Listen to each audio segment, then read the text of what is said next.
Why do some people think that they can safely cheat on their partners and nothing will happen to them for it? And the most terrible thing is that many people do not feel guilty about it.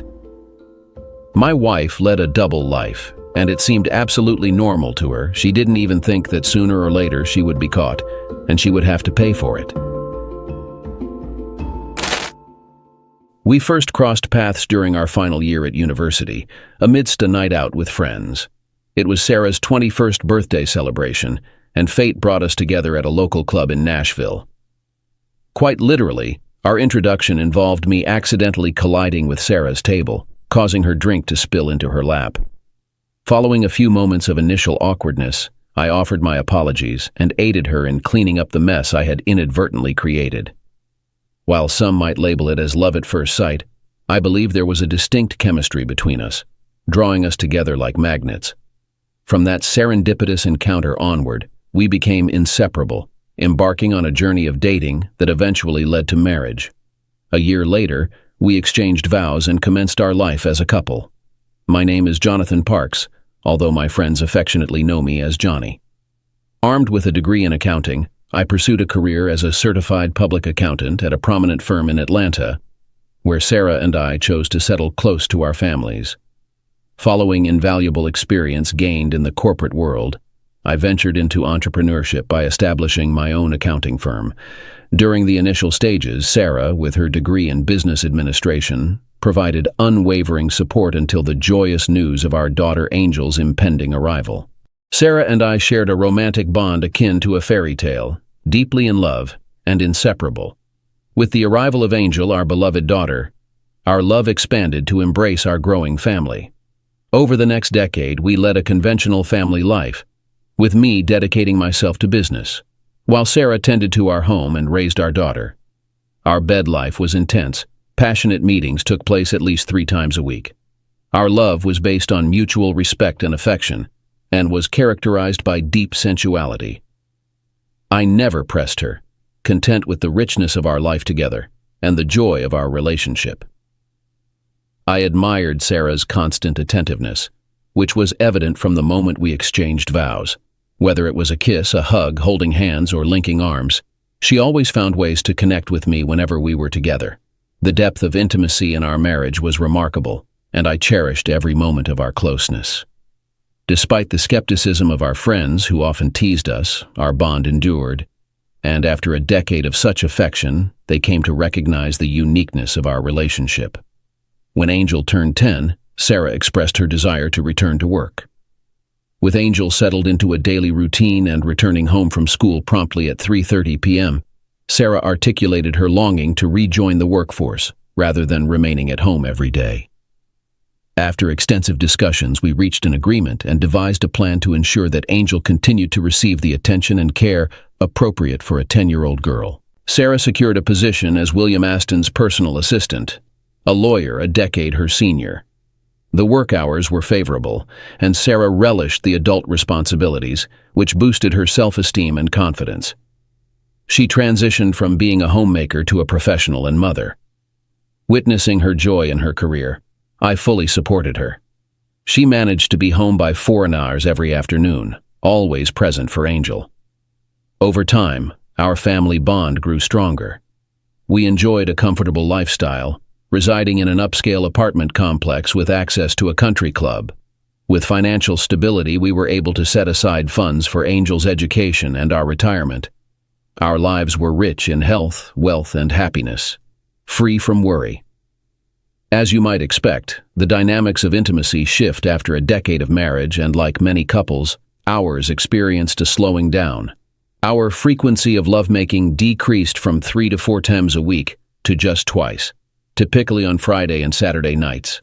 Despite becoming somewhat predictable, our love remained strong, and we cherished our bond. Sarah consistently showed her affection and devotion over the years, which I valued deeply. For me, the gestures of love and affection, such as random kisses and hugs, meant more than physical intimacy. Knowing that Sarah loved me deeply was the cornerstone of our relationship. Meanwhile, Angel joined the math club and stayed late after school until around 5 p.m. Concurrently, Sarah began working late 2 nights a week, aligning perfectly with my schedule and ensuring that Angel was never left alone in the evenings. Matching our schedules became a priority as we navigated parenthood and our evolving family dynamic. William, Sarah's boss, was promoted to the position of senior partner in his father-in-law's company.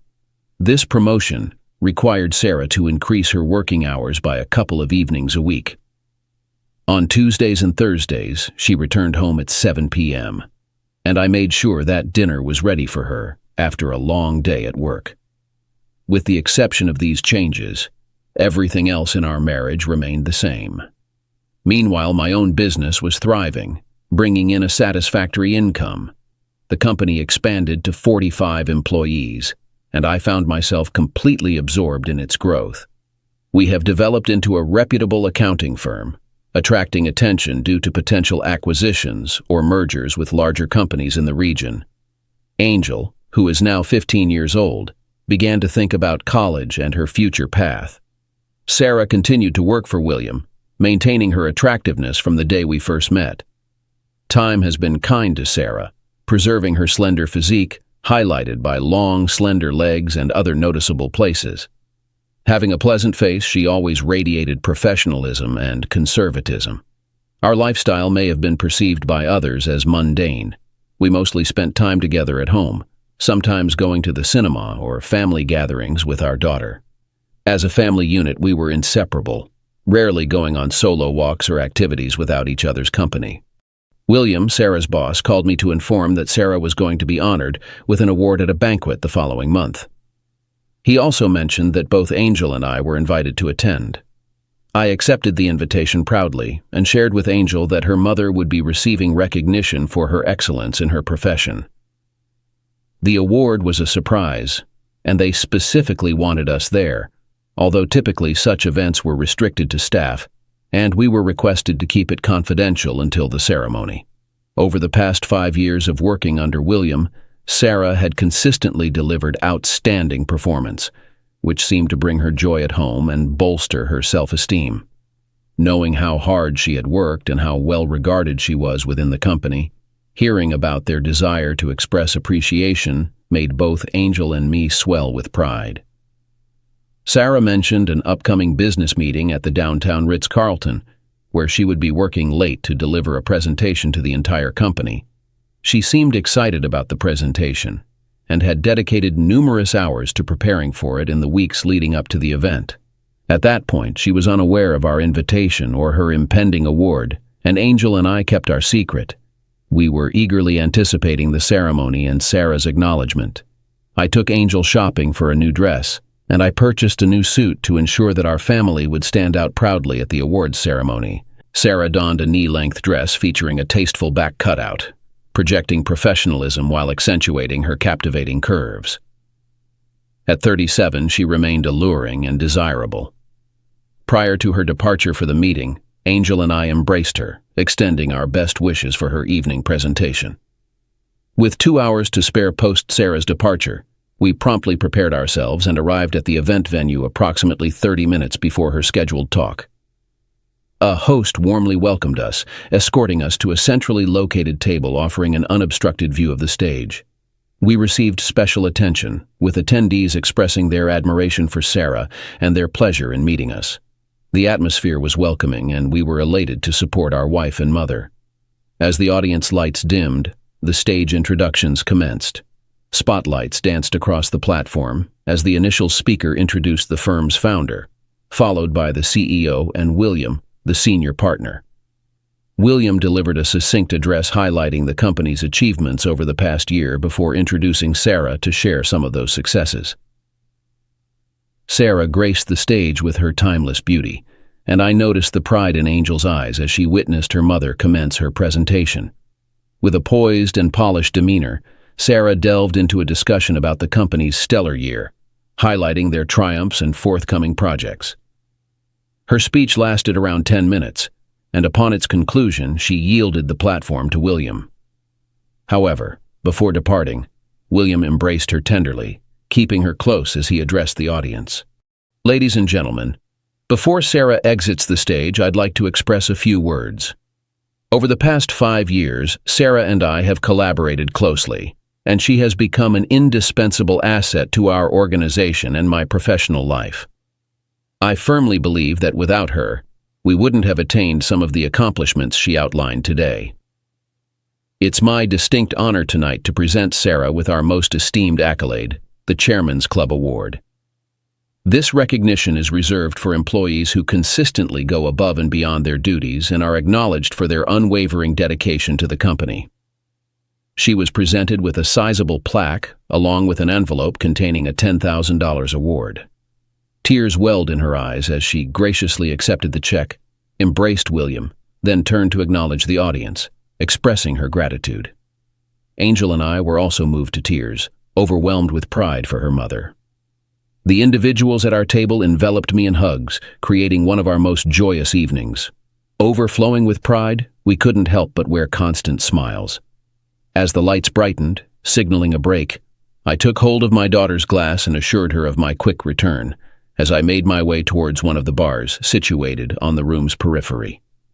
Witnessing the lengthy lines, I spotted a vacant spot near the stage and headed there to fetch a double jack and a soft drink for Angel. Brimming with contentment and a sense of generosity, I grinned and dropped $5 into the tip jar before collecting our drinks and turning back towards our table. Yet, in that very moment, my world shattered. As I made my way back, something caught my attention, prompting me to turn and investigate. Hidden behind the curtains, shielded from the prying eyes of others, a couple was locked in a tender embrace, exchanging kisses. I found this sight odd and unexpected for the occasion, but initially brushed it off. It wasn't until I recognized the dress that my wife Sarah had worn on a particular night that my curiosity intensified. Turning back for another glance, I found myself rooted to the spot. The couple, still deeply engrossed in their affectionate display, seemed oblivious to everything else. The familiarity and ease of their embrace hinted that this wasn't their first love encounter. Behind the veil of the curtain, they seemed to feel secure in their intimacy, oblivious to the world around them. I felt a surreal detachment as I observed the scene, holding 2 drinks in my trembling hands, my mouth agape. I remained motionless as I watched them until they eventually parted ways, confirming my worst fears. It was indeed my beloved Sarah, sharing a passionate kiss with her boss, William. In that moment, I dropped one of the drinks, the clatter drawing the attention of the unsuspecting cupola. As the man's gaze met hers, a look of astonishment crossed her face, and in that instant, I felt a jolt back to reality, my senses returning. I was left speechless, feeling a sinking sensation in my stomach and a sudden ache in my heart. Unsure of what to do, I turned, clutching my drink, and made my way back to our table. In tow, Sarah hurried after me, catching up just as I reached our spot. "Darling, I just discovered you and Angel were attending the awards ceremony. Thank you for being here, sweetheart. What you witnessed wasn't what it seemed, dear. Let's talk later, all right?" I simply nodded, retreating to our table where Sarah reappeared to a chorus of congratulations. Angel showered her with affection, blissful in her mother's triumph. Meanwhile, I remained in a daze, wearing what I presumed to be a somber expression, silent throughout. Sarah mentioned she had a few more tasks to tend to before rejoining us. Angel noticed my shift in demeanor and attempted to inquire about my troubles. Yet, I could only shake my head, offering no further explanation for the remainder of the evening. It was evident I was in distress, no longer able to feign happiness amidst the festivities. I am certain about what I witnessed, and it surpassed mere friendly affection. It dawned on me that Sarah and I hadn't shared such a passionate kiss in years. Looking back, it had been over 5 years since we embraced so fervently. Reflecting on those years and the changes that had occurred, my mind raced with the realization that trouble was looming, though I couldn't pinpoint its exact nature at that moment. On the drive home, Angel and Sarah engaged in conversation about the previous night, with Sarah expressing pride in her mother. Despite feeling shaken by what I had witnessed, I remained silent throughout the journey, lost in my thoughts. Both girls noticed my lack of speech and attempted to coax me into talking, but I stubbornly maintained my silence. Sensing my unease, Sarah tried to reconcile by being kind and particularly affectionate. But I wasn't ready to discuss it that evening.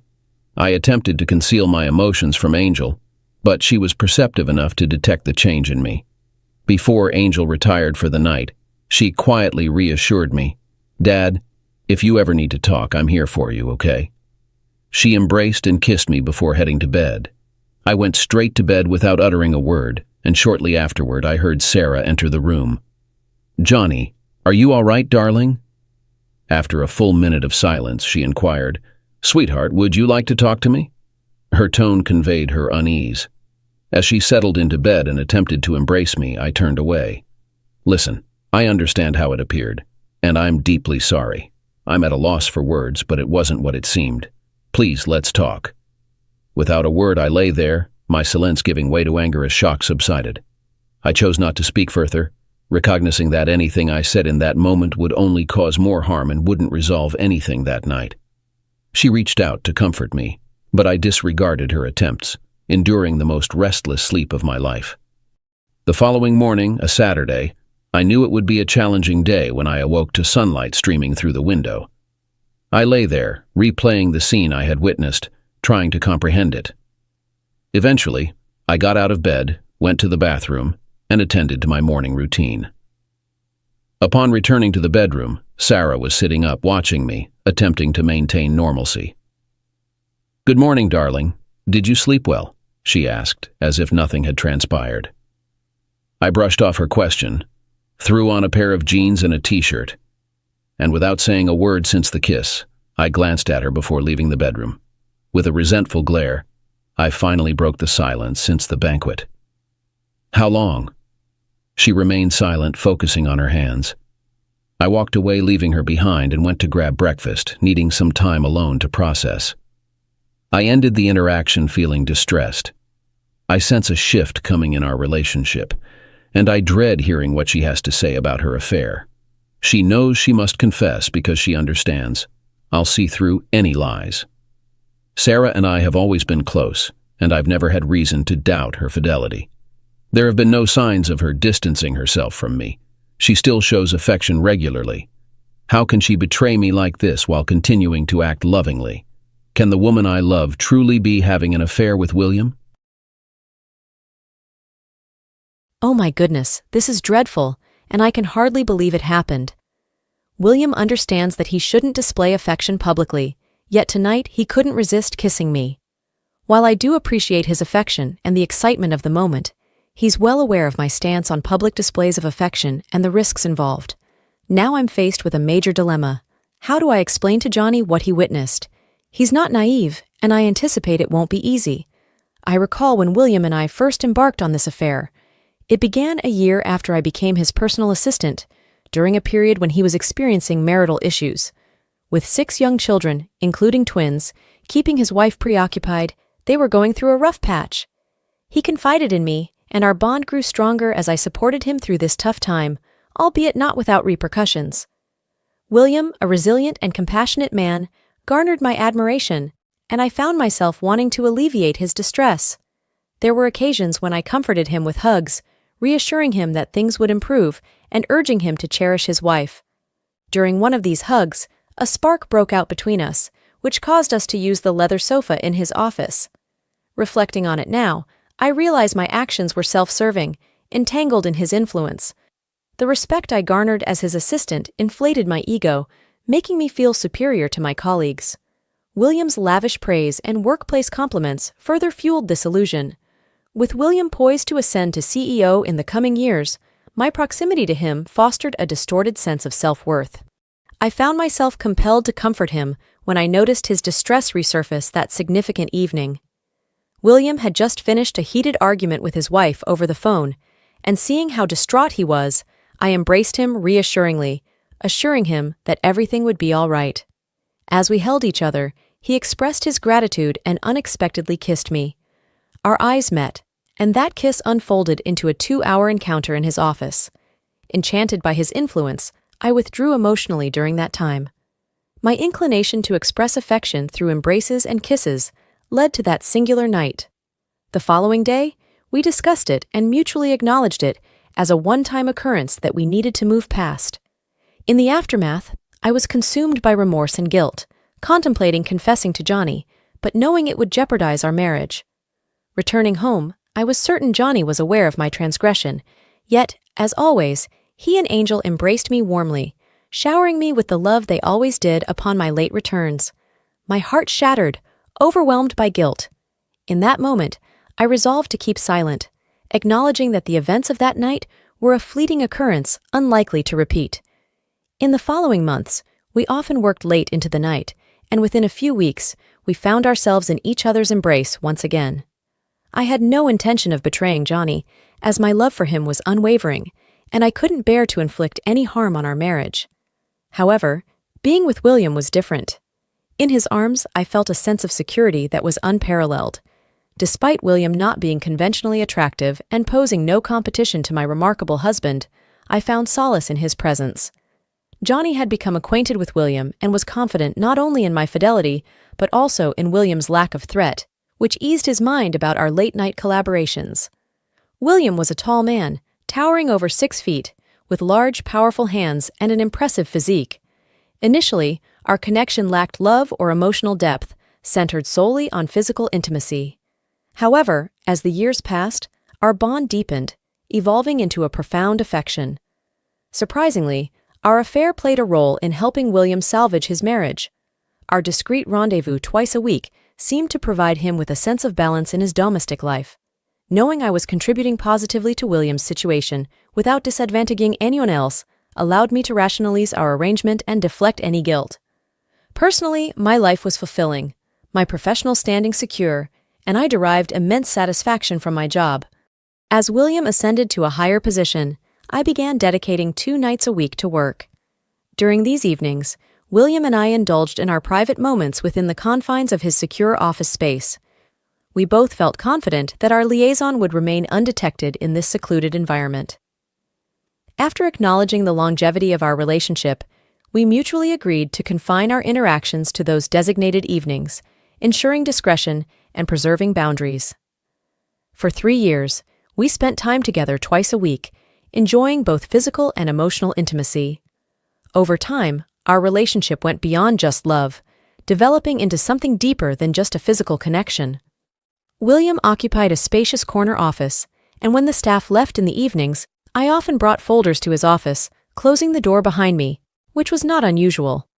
There was a big leather sofa in his office where we spent time together. My experience with William was different from my experience with Johnny. He introduced me to new sensations and desires that I had not experienced before. While my husband gave me tenderness and warmth, William acted a little differently. I found myself experiencing the best of both worlds, not wanting it to ever end. Somehow, I managed to separate this affair with my boss from my personal life, and it didn't affect my personal life. Johnny and Angel continued to receive my love and attention without any drawback. I found myself offering William the same level of closeness and attention that I gave Johnny. I came to understand that some men appreciate and are drawn to this depth of affection and attention, finding women even more appealing as a result. During those special occasions, I became William's confidant at work, and we both valued what we shared, despite knowing it could never extend beyond our encounters. Neither of us wished to harm our spouses, so our affair evolved into a close friendship. Any initial guilt I felt dissipated, replaced by a sense of entitlement. I believed I deserved the lifestyle I was leading. At work, we adhered to strictly professional behavior, and no one suspected our secret relationship. William often talked about his children and proudly displayed family photos in his office. Many considered him a devoted father and family man. In the same way, I was highly respected, and revealing our little secret would undoubtedly shock my colleagues. Every moment of each day, apart from those rare hours per week, I dutifully played the role of a devoted wife, maintaining the facade of normalcy for Johnny and Angel. I ensured Johnny's well-being, consistently expressing my affection and prioritizing his needs in a way that's difficult to articulate. My love for him and our family compelled me to shield them from any harm caused by my actions. Naively, I convinced myself that the time spent with William each week was inconsequential to our family life, akin to a casual dinner with a friend. However, The realization that my relationship with William could jeopardize my marriage has dawned upon me. Johnny's probing gaze this morning, accompanied by his question, "How long?" signaled trouble. He's perceptive. He knows something isn't right. What am I supposed to tell him? Should I confess the truth? I can't bear to lose him or imagine life without him. I'm at a loss. Despite shedding tears into my pillow for the past hour, I remain bereft of any solutions. It's clear that I must come clean and implore his understanding. I believe in his love for me. I have to hope for his forgiveness. Glancing at the clock, I realized Angel should have been at the school for the math club by 1 p.m., signaling it was time to confront the situation. Upon arriving home, I discovered Sarah seated on the patio, gazing at the lake with a cup of coffee in hand. Without uttering a word, I poured myself a cup, settled beside her, and posed those two dreaded words. How long? After several minutes of silence, I observed tears streaming down Sarah's cheeks. What followed sent chills down my spine and a sickening feeling in my stomach. In a soft, tear-laden voice, she uttered, 3 years. The nights you stayed late? Once more she responded in a barely audible whisper, yes. I sat in silence again, gathering my thoughts before I spoke. Let me make sure that I have understood correctly. Are you saying that the only times you cheated on me with William in the last 3 years were on those 2 nights when you worked late every week? She nodded, her voice trembling. Yes, that's right. This has never happened anywhere else. I have so much to explain if you'll just listen. Save it.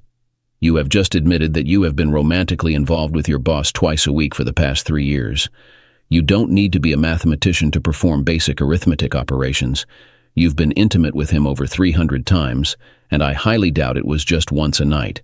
So let's assume that it happened at least twice. Damn it, Sarah. You've been with this guy over 500 times, and all behind my back. Do you have any idea how unbearable this is for any man? Tears streamed down her cheeks as I continued to insist. You two must have had a great time mocking me behind my back, treating me like some ignorant cuckold.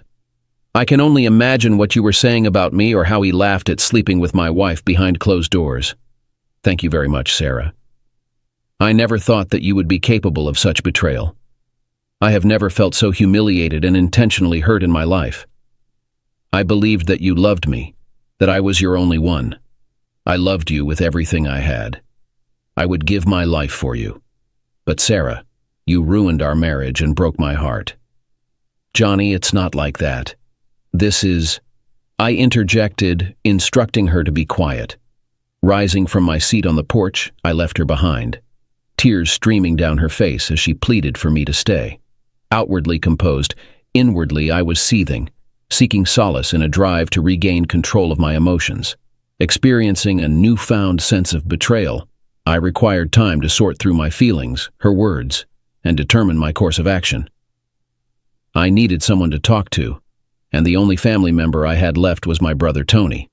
Despite being close during our upbringing, we followed divergent paths in life.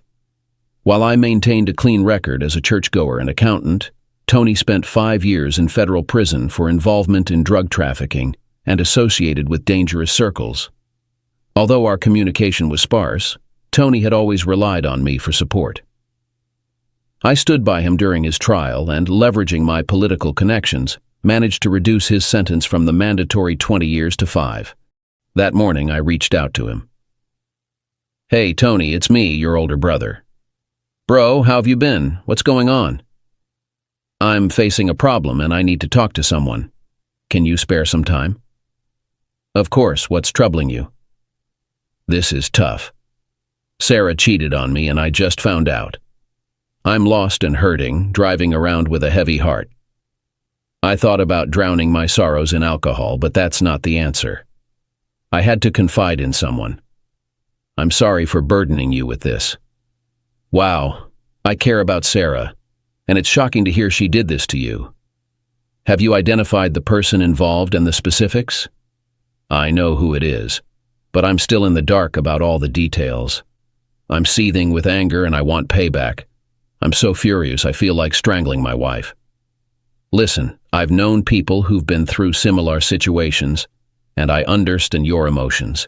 You need to let go of your rage. Hit the gym, go for a run, do whatever helps you cool down. I'm here to support you through this.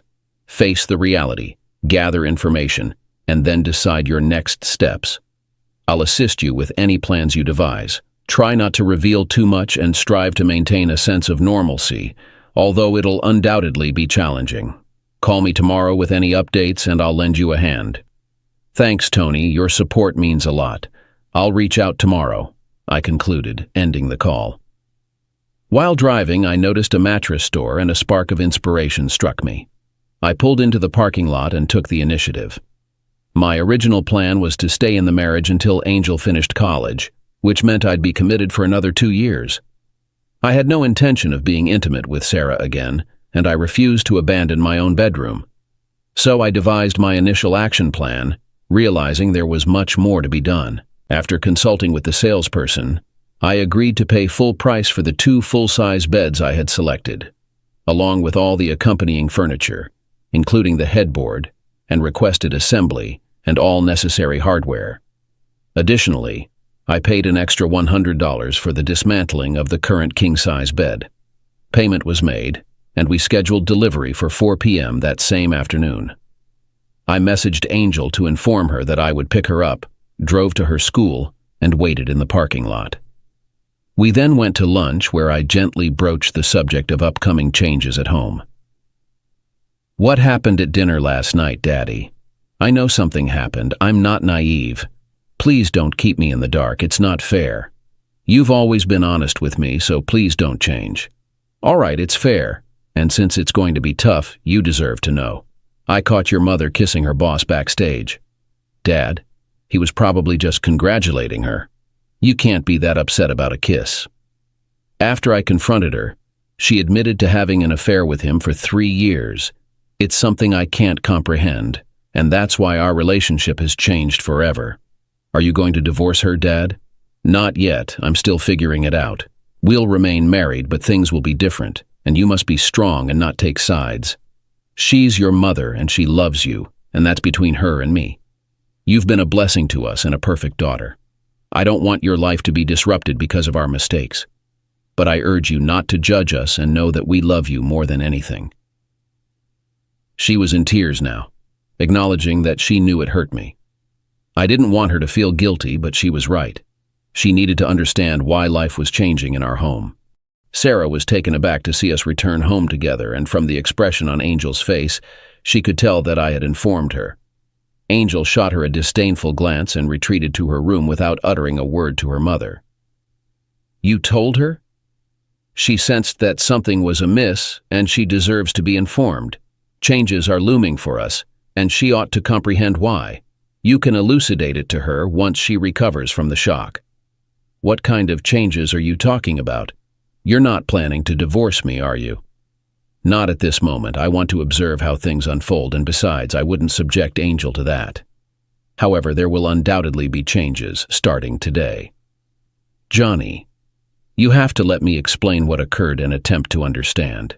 You're my husband, and I love you. Well, you willingly betrayed me with William over 500 times behind my back. That's the gist of it. Sarah, I'm not sure there's anything you could say that a man with self-respect could accept.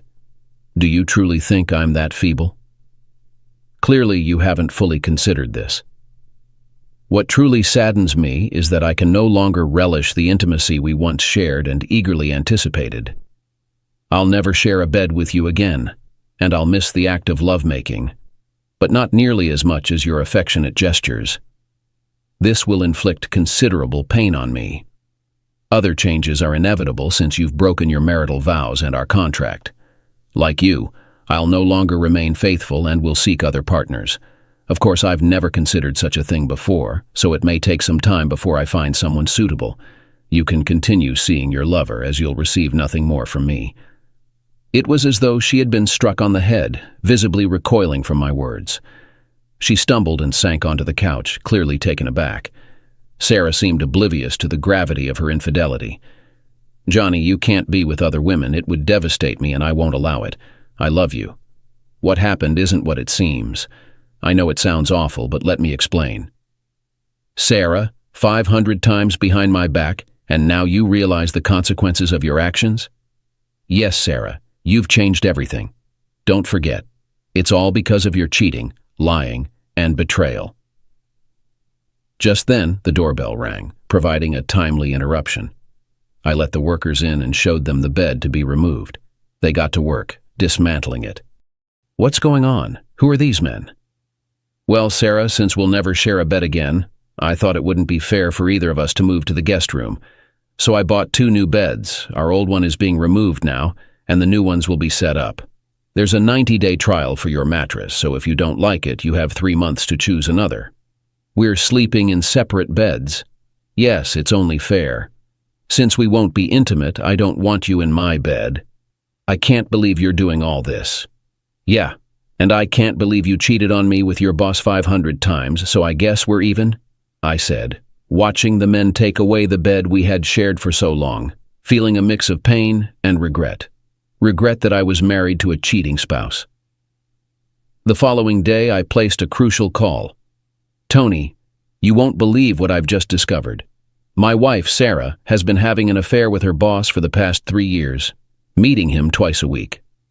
I've come to realize she's betrayed me over 500 times without my knowledge. I feel utterly deceived and humiliated, unsure of what steps to take next. Who's the guy? Tony inquired. Her boss, William Aston. That's awful, man. What do you want to do about it?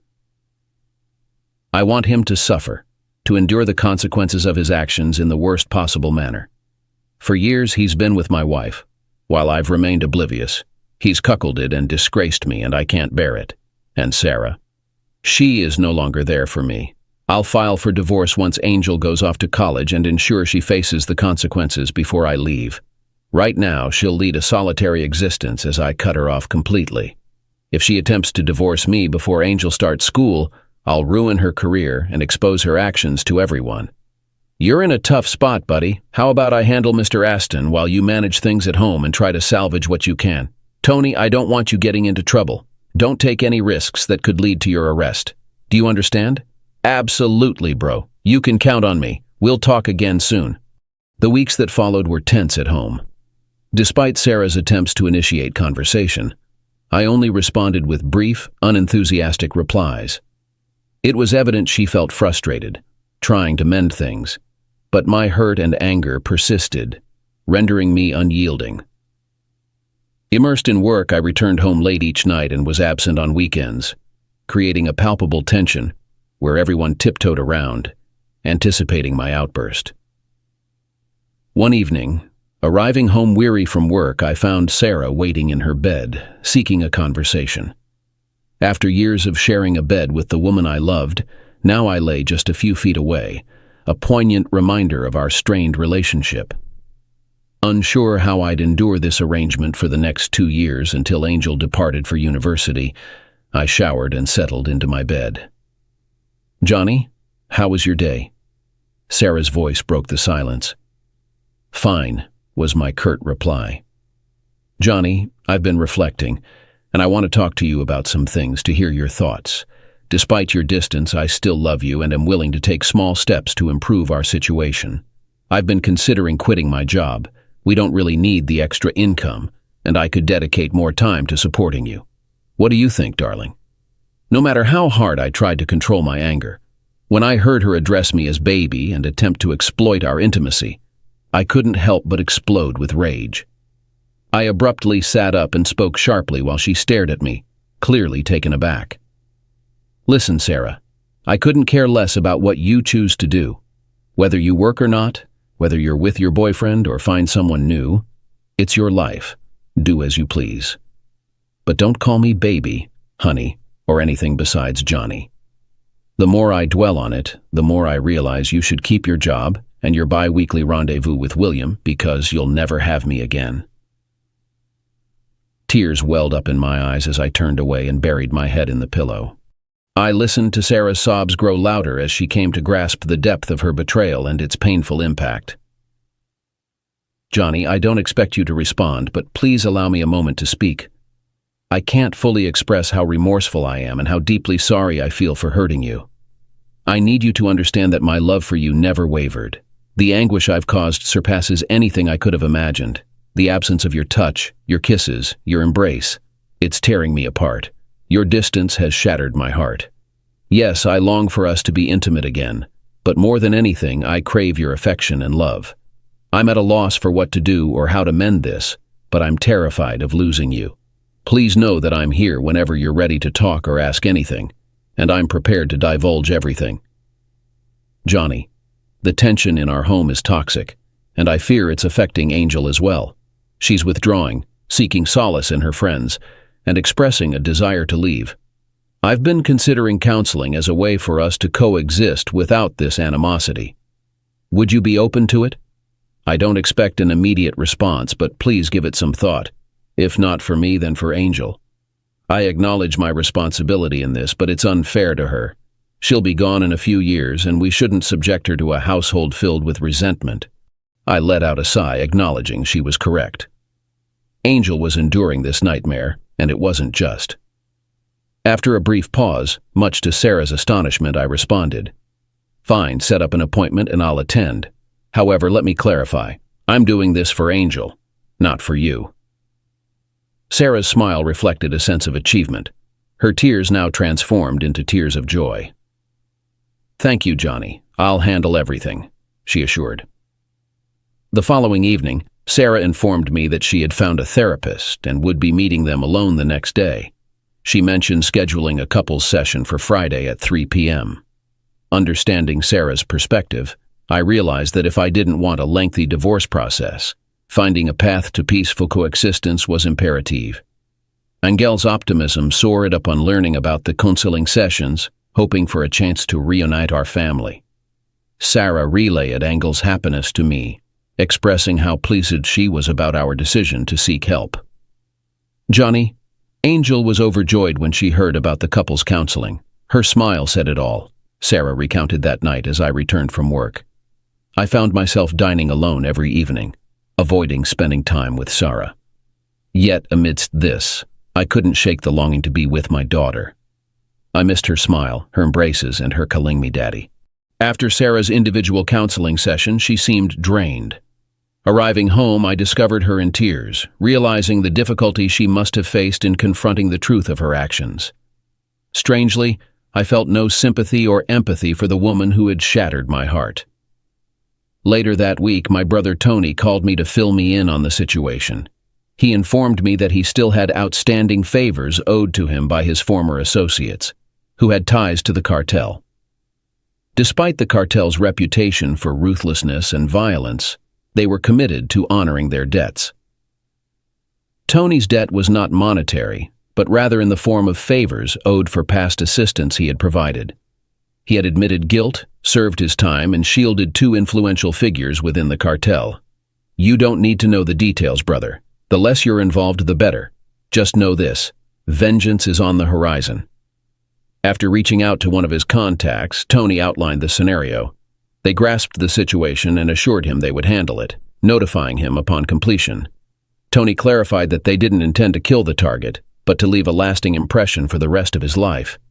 He entrusted them with the details: the individual's name, workplace, and phone number. That was all they required to proceed. 2 weeks after Johnny's initial session with the couple, it was now William Aston's residence that was targeted.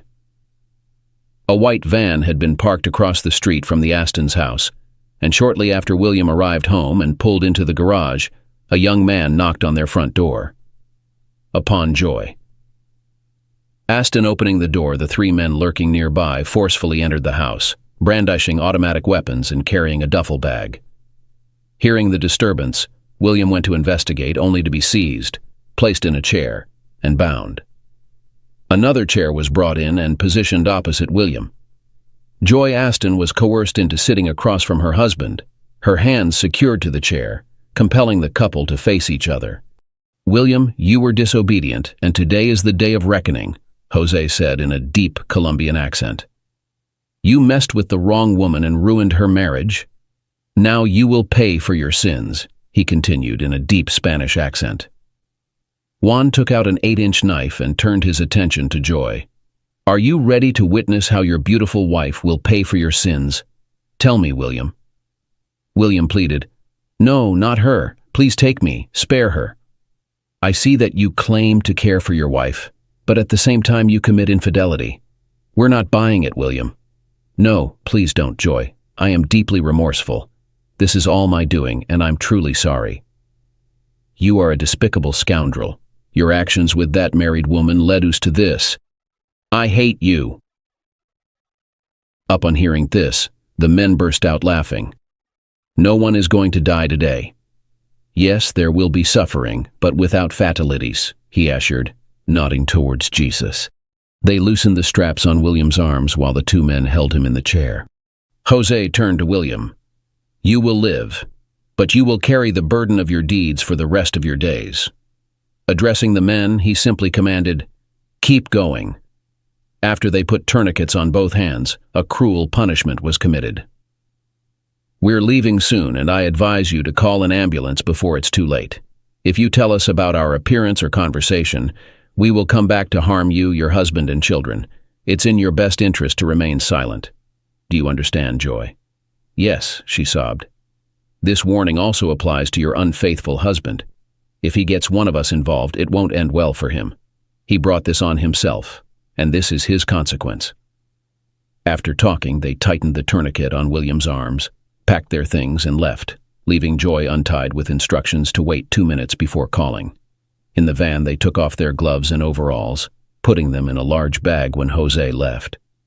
They drove 20 miles south on the highway before the police arrived, and eventually reached their safe house 50 miles away. Fortunately, the ambulance arrived immediately after the call. Paramedics found Joy hysterical and William unconscious. It was an unusual scene for paramedics, and the police suspected that this was no ordinary burglary. Nothing was stolen, and the missing appendages suggested revenge. Joy, in shock, remained silent in front of the police, too scared to speak. William also remained silent, pretending that he did not know about the motives of the break-in. Despite the police investigation, they knew it was a dead end.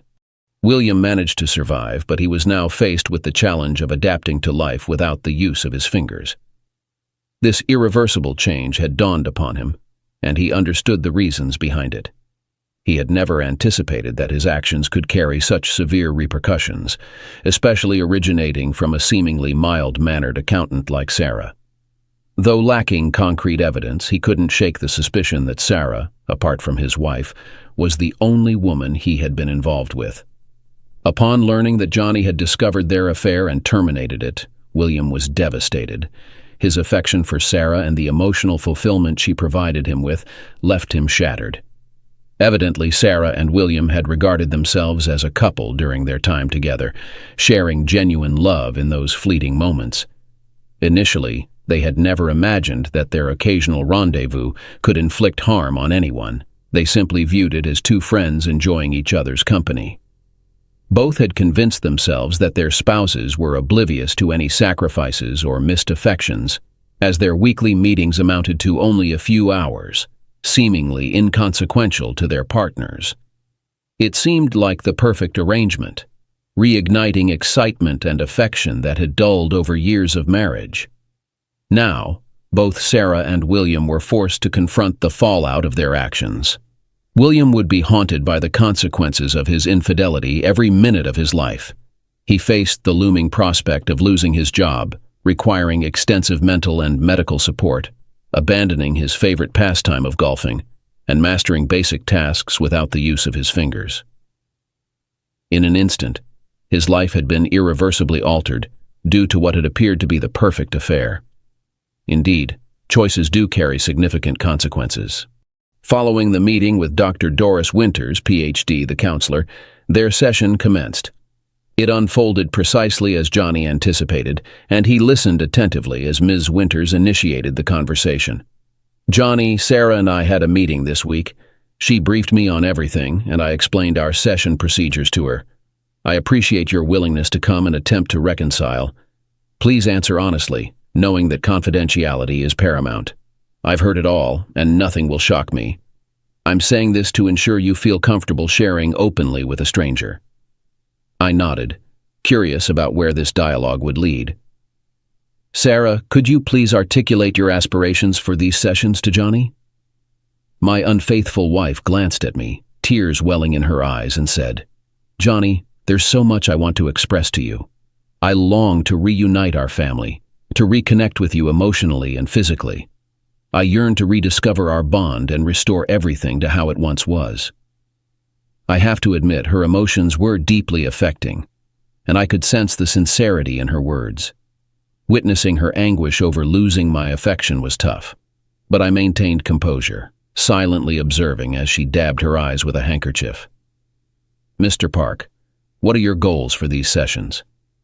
"Dr. Winters, I'm hoping to find a way to rid myself of this fixation on the number 500. If we can achieve that, I believe we can return to some semblance of normalcy." I noticed Sarah flinch and avert her gaze upon hearing me mention 500. "Mr. Park, I'm confused. What significance does this number hold for you? And why is it crucial to remove it from your thoughts? So, Doris, may I address you as Doris? Let's stick with Dr. Winters for now, shall we?" "Well, Doris," I remarked sarcastically, "I assumed you had a session with Sarah this week, so the number should have surfaced." Turning to Sarah, I asked, "Sarah, did you miss this little detail?" "Please, Mr. Park, this is not constructive. Could you please clarify your statement regarding the number 500? "Good. As you know from my experience as an accountant, numbers are very important to me. What my wife didn't disclose is that over the past 3 years, Sarah has allowed William to get intimate with her more than 500 times. This number is imprinted in my memory, and whenever it occurs, it is the first thought in my mind. She had an affair with this man 500 times behind my back, and every time she brought him to our bed," I declared, my voice full of anger and tears. The heavy silence dragged on for several minutes while the emotions subsided. "Mr. Park, I sympathize with your pain, but such expressions are inappropriate here. It's insulting and inappropriate," the psychologist said. "I apologize, and it won't happen again. However, it was necessary to formulate my suffering and point of view," I admitted. Sarah cried, repeating, "I'm sorry. I'm so sorry." Gradually, my anger subsided as my outburst waned. "Once again, I apologize for my outburst. To answer your question, I am striving to find a way to forgive Sarah to the extent that we can create a home free from hostility and resentment. We have a daughter who should not suffer the consequences of her mother's infidelity. I strive to find a way for our peaceful coexistence," I concluded. "Thank you, Mr. Park."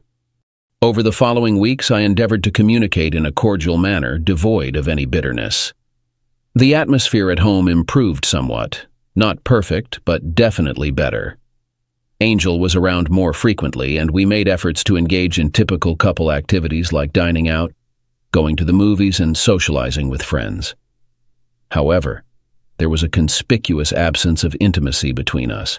I refrained from holding her hand, we never exchanged kisses, and physical touch was non-existent. Our friends noticed this stark contrast to our usual affectionate behavior over the past 15 years, prompting some to inquire about what was amiss. Despite the evident struggles, we persevered. Upon learning of William's accident, Sarah was profoundly affected. Even though William remained silent about the incident, Sarah sensed Johnny's desire for retribution and suspected his involvement. She awaited a reaction. That evening, when she recounted the break-in and assault at her boss's house to Johnny, she observed his response closely. A fleeting smirk crossed his face before he casually remarked, "Wow, that's something," and returned to reading his book. "Is that all you have to say?" she pressed. Her tone and remark hit a nerve, causing him to glare at her. "Oh, I apologize for your lover's injury. Shall I send him flowers, or would you prefer we visit him, darling?" She averted her gaze, and the conversation came to an end. Sarah understood that, somehow, I was to blame for this, and if I expressed regret for caring about William, all the progress they had made would be undone. Earlier that week, Johnny received a text from Tony with a thumbs-up emoji. That marked their last communication for several months as things cooled down. Johnny wondered if the authorities would uncover their affair and question him about the assault, but that never occurred. The police eventually filed the report as an open case and shifted their focus to other crimes. The culprits and the motive behind the attack remained unknown. As promised, Johnny began dating and staying out late, which became apparent to Sarah after she questioned him a few times about his activities. She soon realized it was best to mind her own business and avoid causing any further problems. Johnny made it clear that their marriage was in name only, and they were living together for the sake of their daughter. Over time, they managed to maintain a civil relationship, and their family life seemed to be going smoothly. Sarah eventually understood the extent of the pain she had caused her husband, but felt helpless to change the situation. Johnny kept the family together by threatening to expose her affair to her family and friends and make her life miserable if she pursued a divorce before their daughter Angel went off to college. Despite still being married, Sarah felt alone. She had no one to show her affection to, something she had always valued. Giving hugs, kisses, and love had been central to her identity. But now the two men she had shared that with were gone.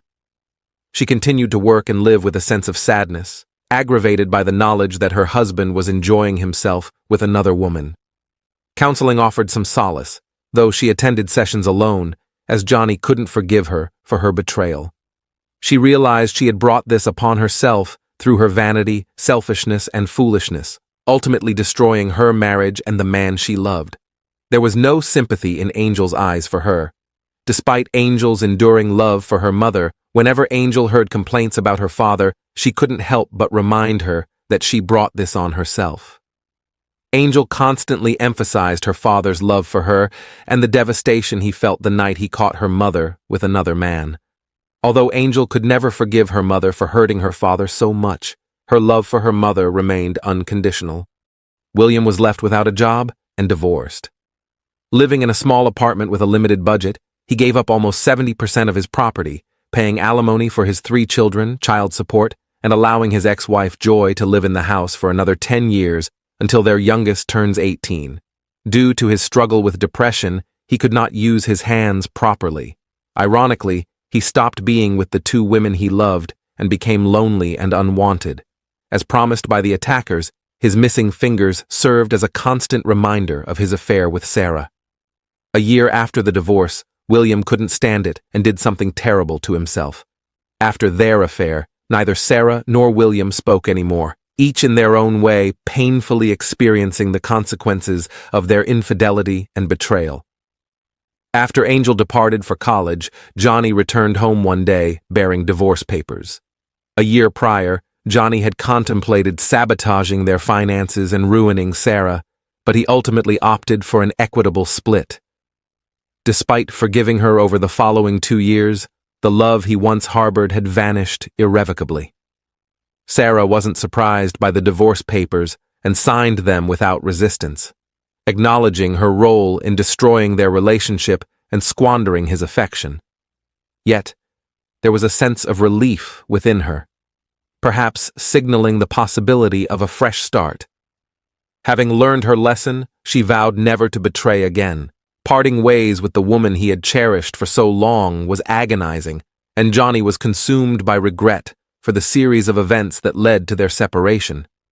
He longed to retract it all or somehow find it in himself to pardon her, but despite his efforts, he couldn't shake off the memory of that damning 500. They sold their home and divided the proceeds, with Johnny moving in with Trisha, a dancer 15 years his junior, whom he had been seeing. With his confidence and joy reinstated, he finally found solace.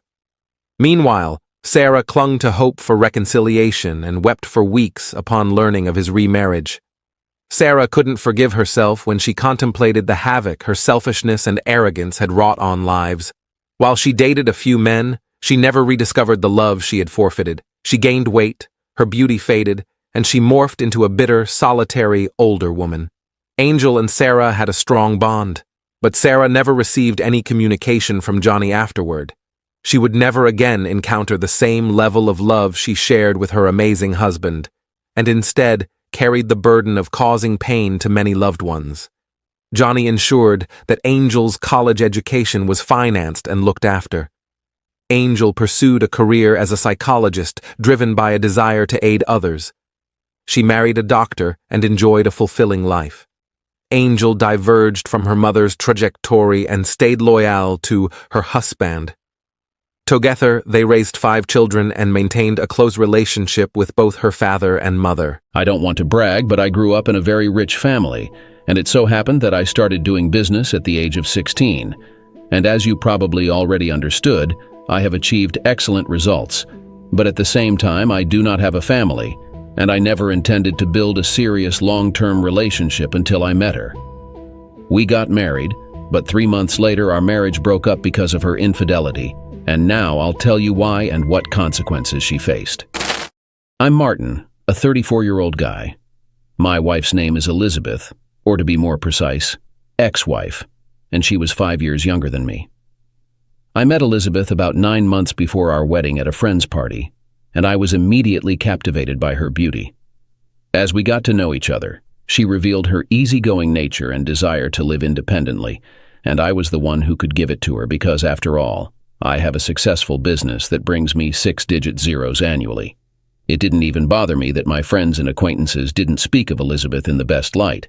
To put it simply, in the past she was a fierce party girl and not a faithful girl, but that didn't stop me, because it seemed to me that I recognized her from a completely different side. And to be honest, my ego played a role here, because I always thought that I understood people and business. I was 34 years old. I devoted most of my life to my favorite business, and I already wanted to build a family. 6 months later, I was sure that she was the one I wanted to marry. I proposed while on vacation on a private island, and we had a grand wedding that the whole city was talking about. The media coverage and public attention were overwhelming, and everyone seemed to want to be a part of our fairy tale romance. On the day of the wedding, Elizabeth and I decided to set aside separate rooms for our personal space, realizing the importance of individuality in marriage. We respected each other's aspirations and provided space for personal growth. Trust was crucial in our relationship, allowing us to maintain each other's well-being and maintain a healthy balance between our personal lives and those of a couple. What an idiot I am. More on this later. To celebrate our wedding, I organized a cruise for Elizabeth and her friends, believing that it would give her the freedom to enjoy special moments with her closest people. Despite her constant partying and late nights, I believed in her happiness and well-being. However, her behavior had a negative impact on our relationship. My wife confessed to me that she did not come from a rich family like me, and adapting to our rich lifestyle was too much for her. I tried to understand her point of view and decided to give her more time to adjust to the role of a rich man's wife. It's been almost 3 months since our wedding, and Elizabeth still lives in a separate room. Although we share moments of love and passion, there remains an emotional distance between us, which makes me wonder if there are deeper problems here. I want to establish trust and make her feel at home by considering the opportunity to discuss my concerns about our relationship with her. I decided to wait a week before starting a heart-to-heart conversation, hoping that it would be a delicate approach to our feelings without causing harm. I must say, right away, I was worried about all this, her past, her desire to live separately. But for me, it seemed like the norm, if I may say so, since this was my first long-term relationship that I wanted to build.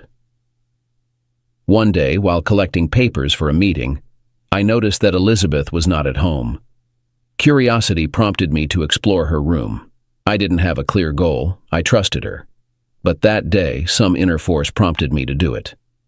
While searching, I found an invitation to a private party in her room, organized in her honor.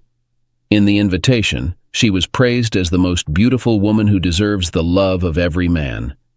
Intrigued, I found out that the party was taking place at my competitor's private villa, which occupied a good place in my niche. It surprised and angered me. Why the hell is this woodpecker sending my wife an invitation? I believed that she would not go there, but I decided to visit this place anyway. Worried, I called Elizabeth, who said she was going to a friend's sleepover party until the next evening. Trusting her, I decided to go to the villa anyway. Upon arriving at the party, I noticed Elizabeth's car and confirmed her presence. Trying to gather information unnoticed, I looked out the window and saw men in varying degrees of undress, focused on something below. Puzzled, I was about to ring the doorbell when I saw Elizabeth among them, and what she was wearing shocked me. Naked breasts and wearing only panties, I found myself in a state of shock, unable to express any emotions. Just before coming to the conclusion that this was probably the worst sight of the day, one of the men walked up to Elizabeth and kissed her. She responded with laughter, and the other men began to cheer her on. My feelings were replaced by a mixture of rage and disappointment. Determined to get Elizabeth out of this situation, I quickly headed for the main entrance. However, I had a sudden idea that led me back to the window, where I started recording visitors. There were 7 men there, all of them my business competitors, and of course, Elizabeth. At that moment, I wanted to call the goons and break into their party to kick everyone's ass and take my unfaithful wife.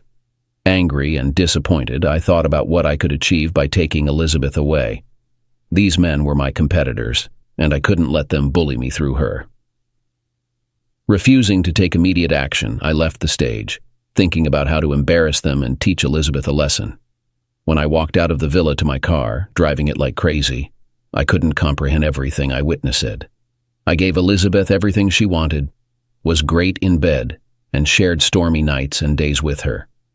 Elizabeth's inexplicable actions made me struggle with a burning desire for revenge. I honestly don't understand why she did that. When Elizabeth returned home the next evening, she was calm despite her betrayal the night before. Suppressing my anger and betrayal, I played along with her by asking about her sleepover. She casually described it as having fun with friends. However, my mind was focused on developing a plan of retaliation. Consumed by anger, betrayal, and a thirst for revenge, I vowed to make them pay for interfering in my affairs. Pretending that I was going on a business trip, I informed her about hiring a personal secretary named Jennifer. Introducing Jennifer Elizabeth, I noticed her discomfort, but insisted that I always invite her when I urgently need to go somewhere. After spending an hour with Jennifer, I outlined her role to annoy Elizabeth and sow doubt in our relationship. The next morning, Jennifer came into our bedroom to wake me up, surprising Elizabeth. I apologized and left the house, saying that I would be back in 2 weeks. Staying at the hotel, I closely followed Elizabeth's actions and gathered information about the 7 men from the party. Having hired a personal investigator, I gathered evidence to expose their actions and make sure that they would pay for what they decided to do. Yes, Elizabeth turned out to be a little stupid, but the fact that they took advantage of human weakness does not make them smarter. Both personally and professionally, Elizabeth stood out as a unique case that prompted me to personally investigate her actions. Honestly, it amused me. It was a new experience, even if it was so painful. My intention was to observe her behavior for 2 weeks when I was not around. Anticipating her departure from our house, I closely monitored her car in order to make public the place of her meeting. She chose the hotel where she met Tony Phillip, my main competitor.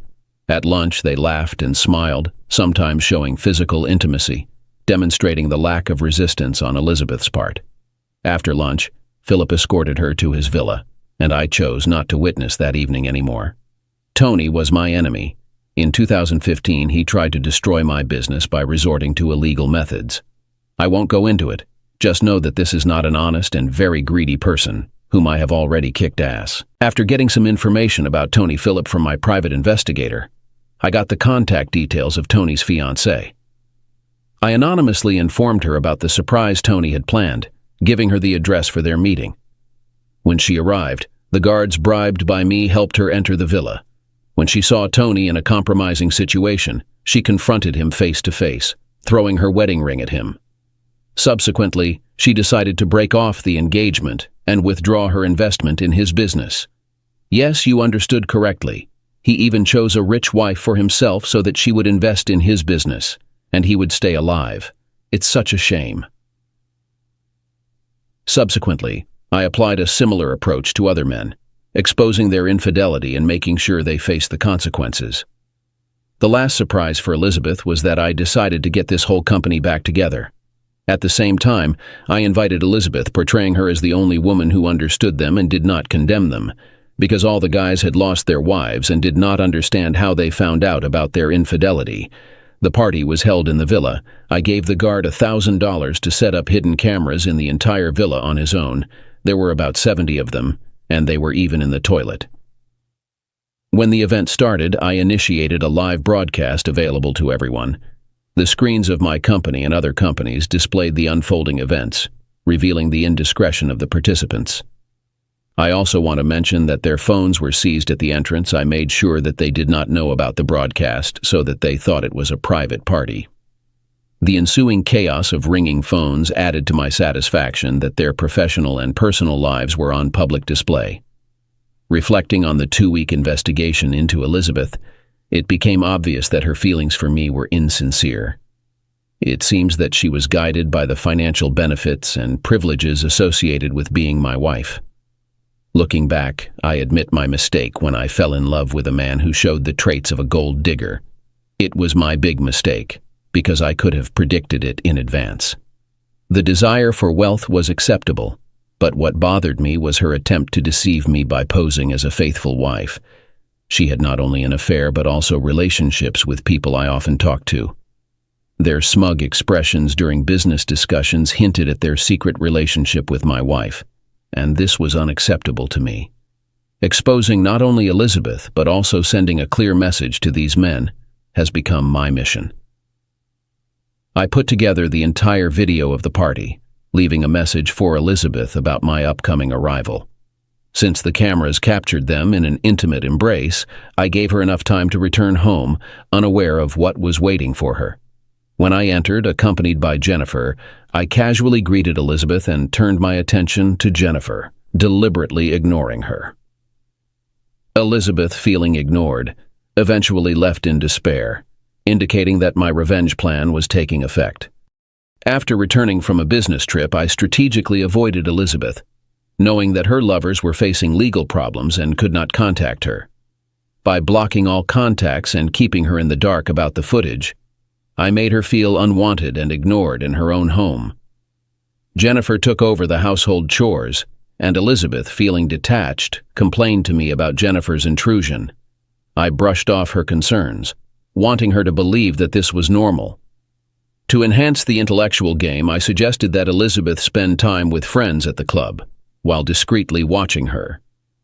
While she was having fun, I prepared for an unexpected turn of events that she would not forget. Looking forward to her reaction, I carefully planned every detail. Elizabeth came back drunk around midnight and found me on the couch with Jennifer, who was sitting in front of me on her knees. Confused, she came over and demanded an explanation. I invited her to join us, exacerbating her anger. Accusing me of infidelity, she did not suspect that I had organized the final exposure. When she stood next to me, I showed the compromising footage on the home theater screen, a huge 4K plasma. Shock and disbelief showed on her face as the reality of her actions was revealed. She asked where I got it, but I blithely admitted that I wrote it down myself. Her attempts to find words to explain herself failed, and a heavy silence reigned in the room, exposing the weight of her guilt and regret. I caught her at the scene of the crime, and she couldn't find the right words to explain herself. Sitting on the couch, I eagerly scanned the footage while she looked uncertainly from the screen to me. It was unclear whether the situation upset me or amused me. Commenting on what happened, I expressed my appreciation for her interaction with one of the people, a skill I admired. I motioned for her to join me to view all the footage together, and she reluctantly complied, watching with her head bowed, fully aware of her significant mistake.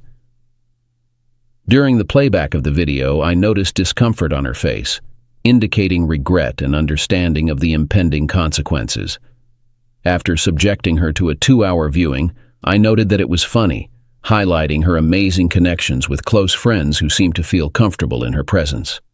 Elizabeth, realizing the seriousness of her actions, remained silent, only apologizing meekly.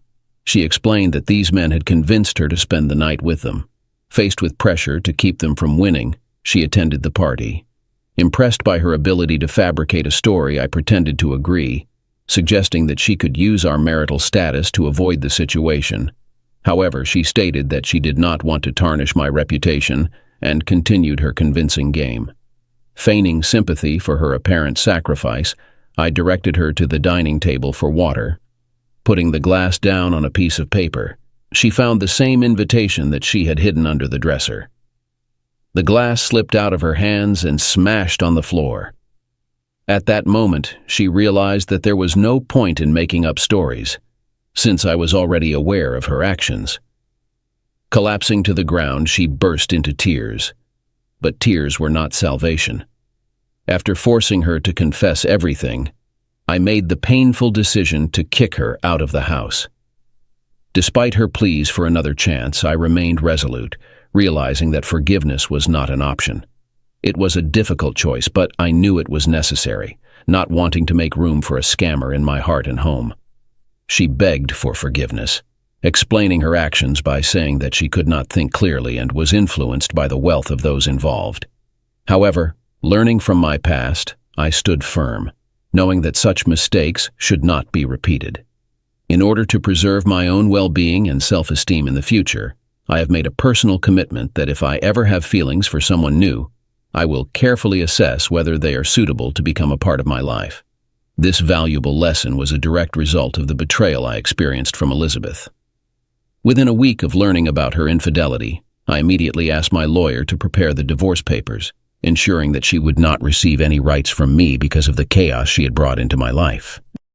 In order to expose her actions and bring her to justice, I took measures such as distributing photos and videos of her cheating in the media, which tarnished her reputation.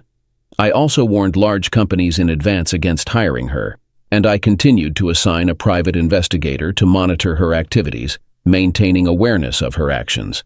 My intention was to convey to her the problems she would face without me and make her regret the consequences of cheating. I also took steps to prevent her from easily finding a place to live, and subjected her to insults when looking for a job.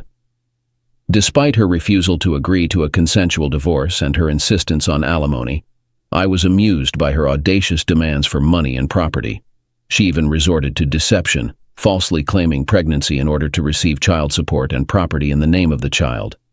I countered this by requesting a DNA test, which eventually revealed her lies and led to a defamation case along with divorce proceedings. Elizabeth, who initially seemed like a wonderful woman, turned out to be motivated by financial gain, which explained her initial reluctance to share a living space.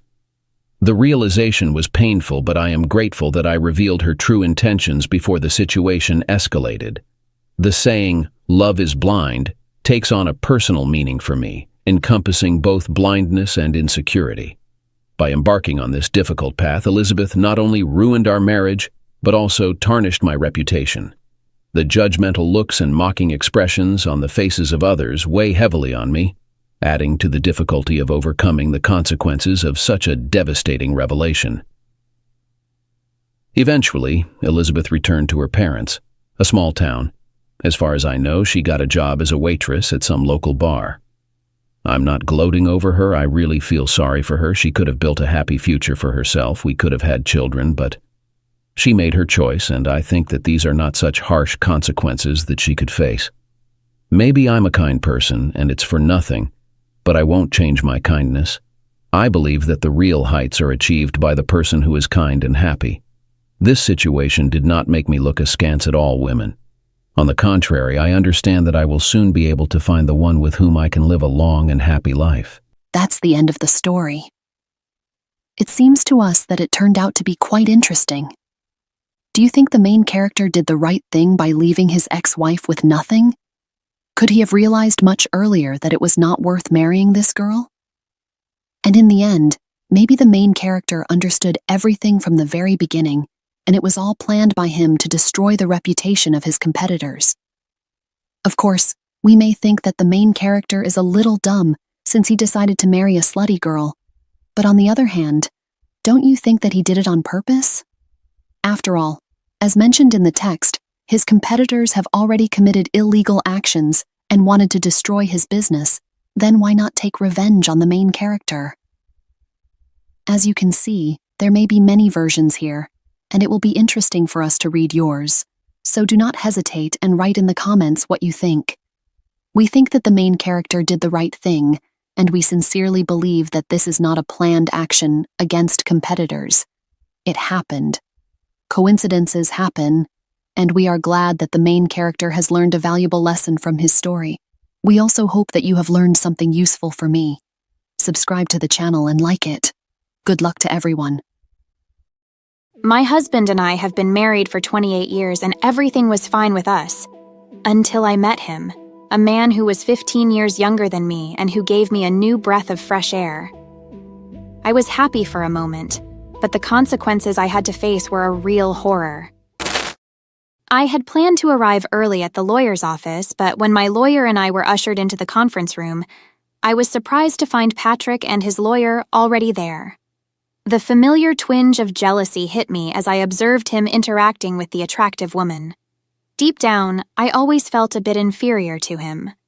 At 48, he was an impressive catch. Handsome, tall, muscular, a successful business owner, and head of the local Chamber of Commerce. The thought that today might seal the end of feeling his comforting arms terrified me. Patrick barely acknowledged me as I followed my lawyer into the room. My face turned pale when the red-haired lawyer reached out to reassure Patrick, interpreting it as a signal to get rid of the situation so she could end their professional relationship, and perhaps explore a more personal one. Patrick smiled, but his gaze at me was neutral, leaving me frustrated by his determination not to engage in any conversation. As the meeting began, my lawyer chatted with the red-haired attorney, and I sat down across from Patrick. He took out a folder, opened it, and laid out a 2-page script. Patrick, with his laptop and speakers, seemed prepared but neutral. I had spent days preparing for this meeting and knew my script by heart. Patrick's familiar face showed no emotion, no anger, no hate, no grief. I had expected a private meeting, but Patrick insisted on lawyers being present. For the next hour, I was set to bare my soul and hoped to make Patrick acknowledge his contribution to the breakdown of our 28-year marriage.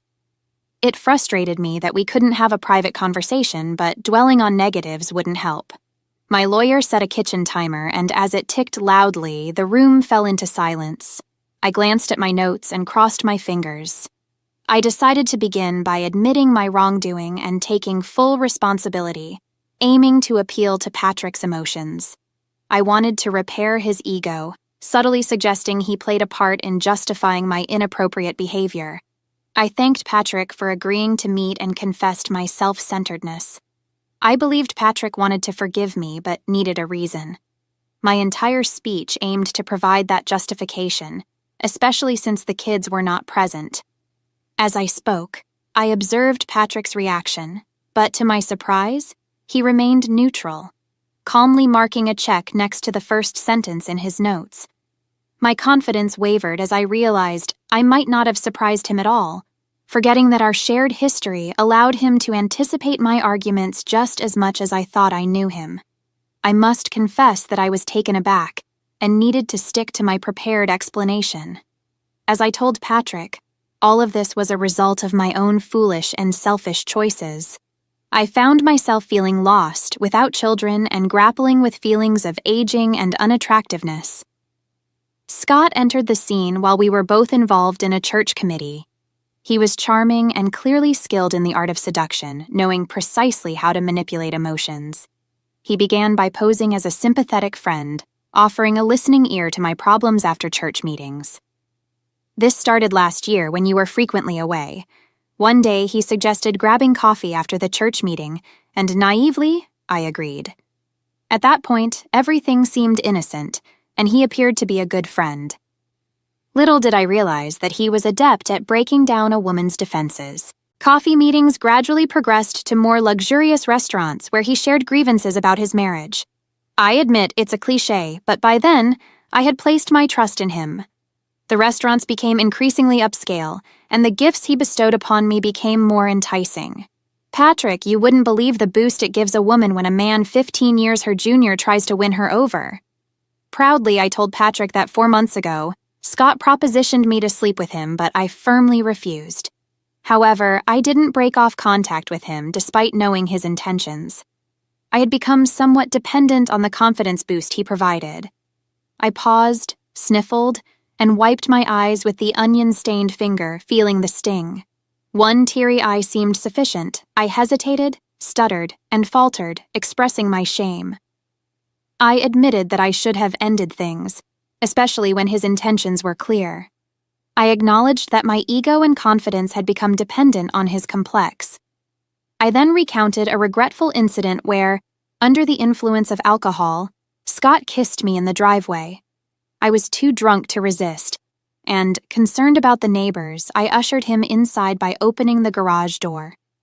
The following details, involving a spare bedroom and my actions, are a source of deep shame for me. I will carry the weight of this mistake until my last breath. I allowed him to do whatever he wanted, and I am deeply sorry, Patrick. The only solace I have is that I was coherent enough to persuade him to use a condom after Scott came. I believe we both fell asleep. I, due to intoxication, and he, perhaps due to fatigue after months of chasing. I wouldn't have done this if I weren't inebriated and depressed. When I woke up, the shame hit me hard. Your entrance into the room, turning on the light, and the pain on your face crushed me. I understood the immense harm I caused to you and us with a single mistake. Tears streamed from my eyes as I pleaded with my husband.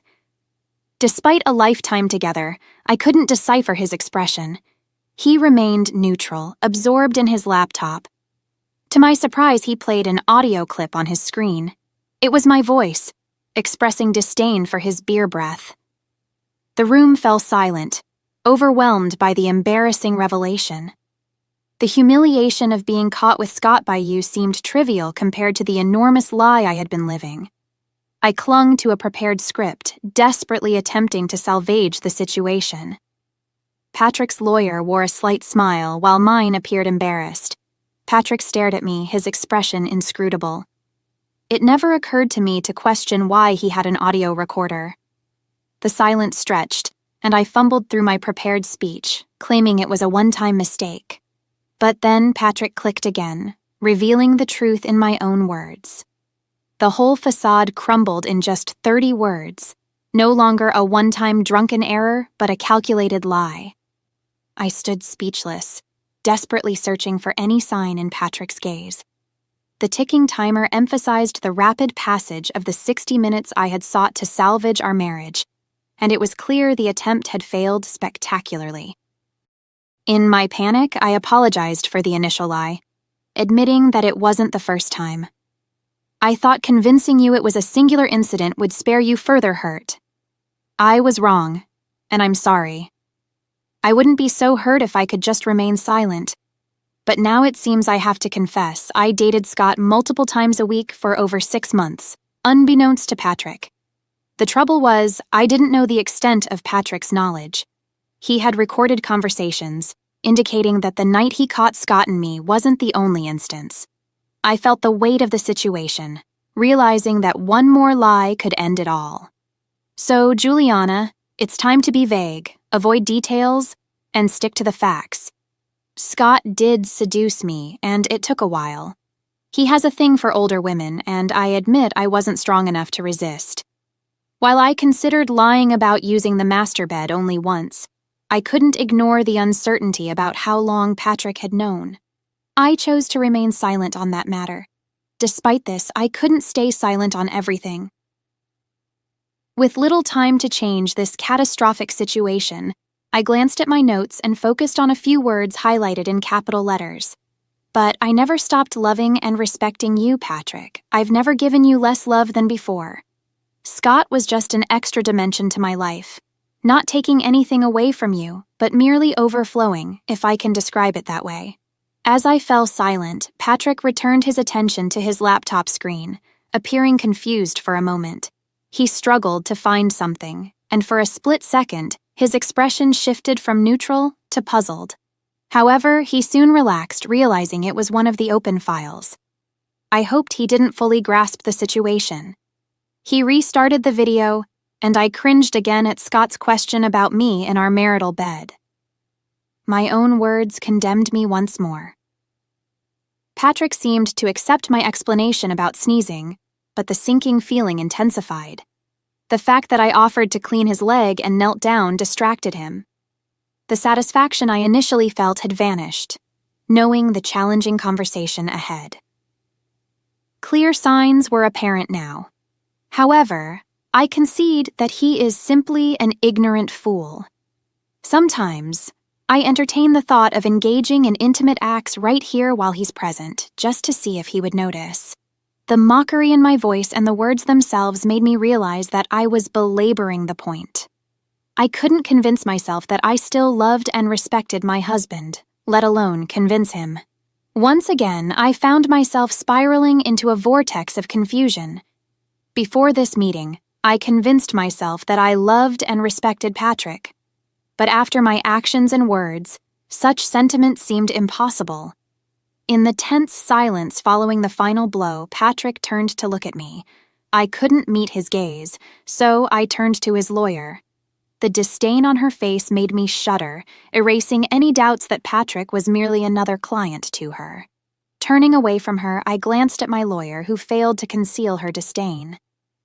Here I am, in a room fighting for my future, surrounded by people who view me as something they stepped into at the dog park, and one of them should be on my side. My confidence evaporated like dew in the midday sun, and my self-esteem wasn't far behind. Perhaps that's why I revisited my notes and decided to take an offensive stance. I pointed out to Patrick that over the last 6 months he had been paying me less attention, taking me for granted, going on business trips more frequently, and seemingly distancing himself at a time when our children left home, and I felt lost. He was never there when I needed him, didn't assure me that I wasn't as old and unattractive as I felt, and failed to offer comfort when I needed it most. I paused, and Patrick's attention shifted back to his screen, fingers dancing again. I cringed as he opened a file just after our ill-fated second round, shortly before Patrick ended our relationship. The revelation stung, and I lowered my eyes to the table, avoiding judgmental glances. Recalling my state during the last conversation, the truth was evident. The novelty of having a lover, even someone as young and energetic as Scott, was wearing thin. Scott's irritation about the situation and my actions were starting to weigh on me, causing a loss of respect for Patrick and pricking my conscience. The loss of respect was more significant than I initially acknowledged. The reason for my emotional detachment from my husband was something I had to confront as I prepared for a meeting, where I initially planned to blame him for pulling away. However, I realized it was a lie to continue betraying him. I emotionally distanced myself from Patrick, making the decision to cut off intimacy, especially since Patrick's lovemaking was vastly different from Scott's. Rejecting my husband's advances became a pattern, and I only later grasped that Patrick had given up on our sex life around the same time he started working longer hours and being away more often. Now facing this revelation, I felt completely confused about who was distancing from whom. If Patrick knew about my affair weeks before confronting me, he was more cunning than I had thought. My planned approach to the meeting seemed futile, and I found myself at a loss about what to do. Though I usually preferred planning, I had to act spontaneously, given the urgency. Desperate, I searched through my notes for some glimmer of hope, but the recordings turned out to be a diversion.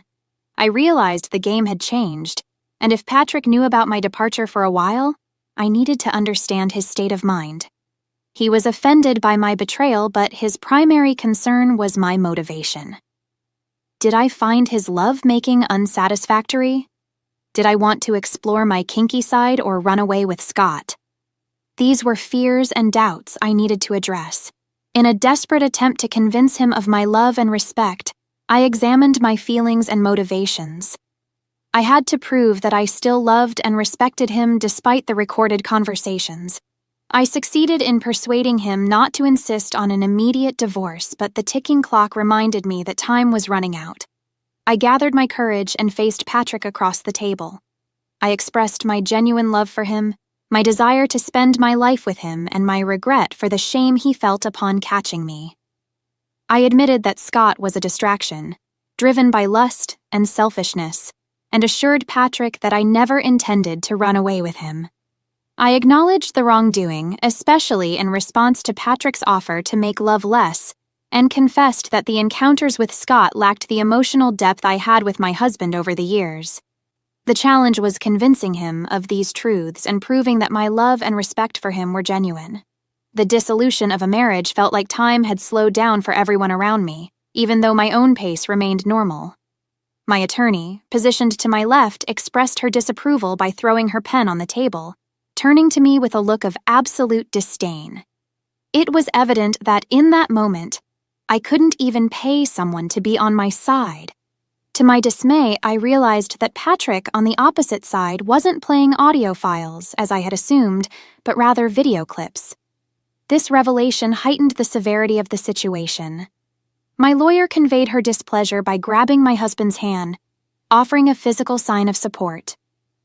Although Patrick wasn't looking at me, his reaction showed a split second of devastation. I witnessed a single tear escaping the eye nearest to me. Was he suffering, or had he fortified himself by focusing on the screen? In that moment, my mind recorded a few irrelevant facts. The recording was made 3 weeks before the collision, implying Patrick had observed my betrayal over time. Enough to discern a pattern. As the speakers played, the atmosphere shifted from the heat of the moment to a sense of dirtiness and tastelessness.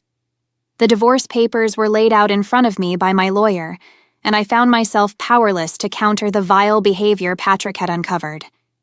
Patrick acted like an orchestra conductor, orchestrating our separation without uttering a single word.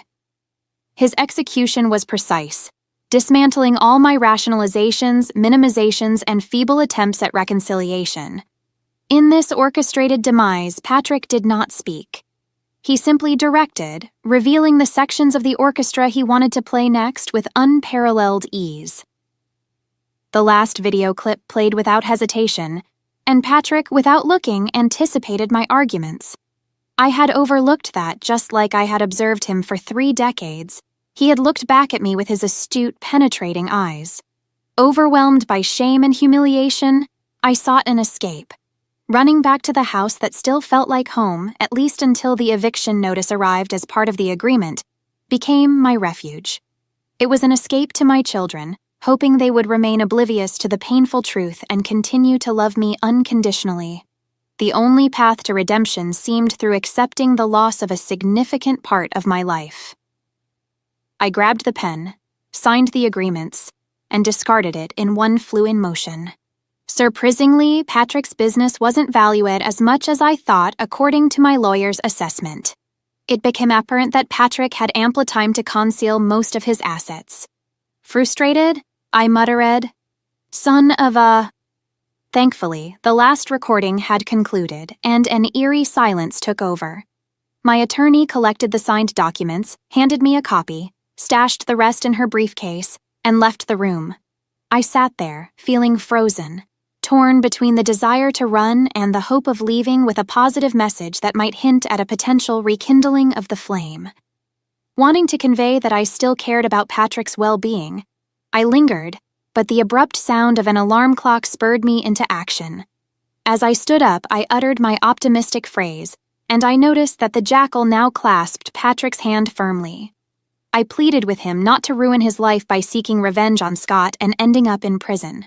The possibility of never forgiving myself for such an outcome loomed large. Patrick responded by sharing another disturbing video, fortunately not featuring my voice but that of another woman with a sharp, almost shrill tone. The mention of Scott's fate, divorced and penniless, seemed fitting for the scammer. The burden on my conscience intensified, realizing the gravity of what he had endured because of my actions. I couldn't bear to look Patrick in the face, unsure if he was expressionless, laughing or crying. It all hurt. As I prepared to leave, bidding him a tearful goodbye, I acknowledged that I deserved everything he threw at me. My feeble attempt to cling to my old life was discarded like a plague beetle.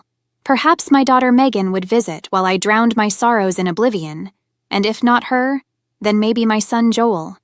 As I started to push the door, voices behind me caught my attention. Another record played featuring an excited young male voice calling me a cheater. A familiar female voice, undoubtedly my daughter, intervened, questioning the accusation. I left the room, wondering if Megan or Joel would be there for me. The future looked bleak as I contemplated drinking alone. How do you like the story? Write your opinion in the comments. Tell us what you would do if, God forbid, you found yourself in a similar situation. I think that the man did the right thing, even if it was under strong emotional influence. What do you think?